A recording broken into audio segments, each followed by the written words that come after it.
Woof, woof. Hey everyone, this is a review on the MF3RS3. I got the sample from MoU and Jules from my office magnetized it with 5x1 and 48 magnets. We use those pretty frequently on MoU 3x3s, so we thought it would be a good solid choice. This review will be discussing a magnetic MF3RS3, which I assume will be a widely used version. So I don't actually know too much about the puzzle besides how it performs, which we'll get to later.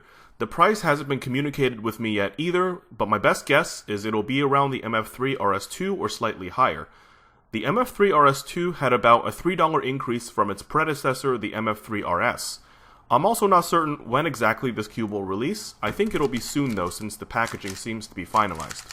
The cube also has magnet slots, which I guess makes it possible for MoU to readily produce factory magnetic versions. Again, I don't know the price of this puzzle, but you can extrapolate the price of a magnetic version by looking at the upcharges for the GTS2 and GTS3. See this hastily made but pretty informative graphic. Also, for your information, I'm going to do the rest of this review assuming that the prices of the 3 will be similar to the 2. Okay, so now let's talk about what the MF3RS2 is, because this is relevant to my assessment of the MF3RS3. The MF3RS2 is an $8 budget cube that had a combination of features that made it attractive to some world-class cubers. I think that combination of features include above-average stability, very decent corner cutting both ways, quick movement, and nice buttery soft feel when it's lubed. For reference, Chris Yen and Dylan Miller both used the MF3RS2M to get their official 6 averages. This means the cube was at least somewhat viable for high-level competition. To me, the MF3RS2 has an identity that goes as follows. An economical cube with decent all-around performance, which can appeal to beginners, intermediates, and also very advanced solvers. Nice price, universal appeal. Now, does the MF3RS3 retain or expand on this identity? I think so, but in a different way. The biggest thing about the MF3RS3 is its rigidity. It's far, far more rigid and stable compared to the MF3RS2. It's also naturally crispier, so it appears MoU went for that clean, crispy feel over the nice, buttery soft one. The stability of this cube deserves another paragraph. Seriously, this cube is extremely, extremely rigid, possibly even stronger than my conviction that I hate the Zhanchi 2017. When I'm doing 2-gen stuff, like RU, the rest of the cube doesn't move at all. That might sound entirely positive, but in my opinion, the stability might be a little too much.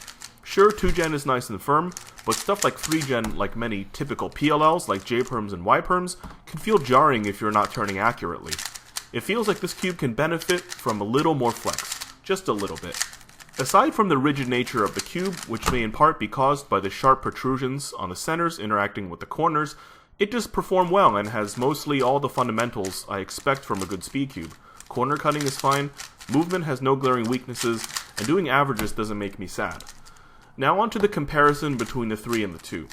They're obviously different, so it's not like the 3 is going to supersede the 2 and render it obsolete. The MF3RS2 clearly differentiates itself with its smooth, buttery feel, while the MF3RS3 has a stable, crispy feel that is unique. Further, I think the 2 cubes are going to have slightly different appeals depending on who you are.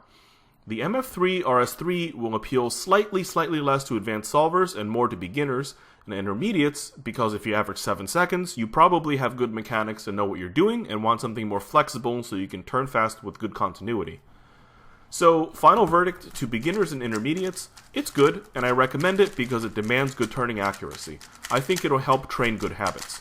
It's also a pretty decent speed cube. To elite competitive solvers, I wouldn't say this is the go-to option for your cube of choice, but also don't rule it out because you may like the crispy feel and you may not mind the rigidity so much. For me, I enjoy solving on it and I'm happy that MoU made another, hopefully economical cube with lots of speed cubing utility. The rigidity does make it difficult for me to get very consistent averages. Sometimes when I'm switching between move groups, I lock up and stop because the cube doesn't let me turn with as much continuity as a puzzle with better flex. Now, from a theoretical business perspective, I think this cube's a solid product.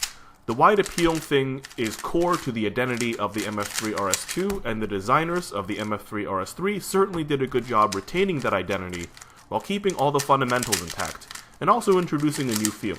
It also hasn't rendered the MF3RS2 cube obsolete, and I can continue to recommend that cube for people who want a good budget option with a nice buttery feel.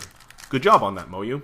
The last thought I have on this cube is, obviously the MF3RS3 is a new product, and I'll probably be recommending it a lot. I am very proud of myself for being able to type MF3RS2M very, very quickly. Now with the MF3RS3, I'm going to have to get used to typing that out quickly as well.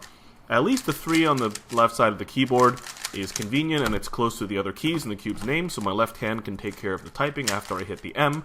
Can you imagine the 9th iteration of this cube, and how frustrating that might be? Thanks for watching.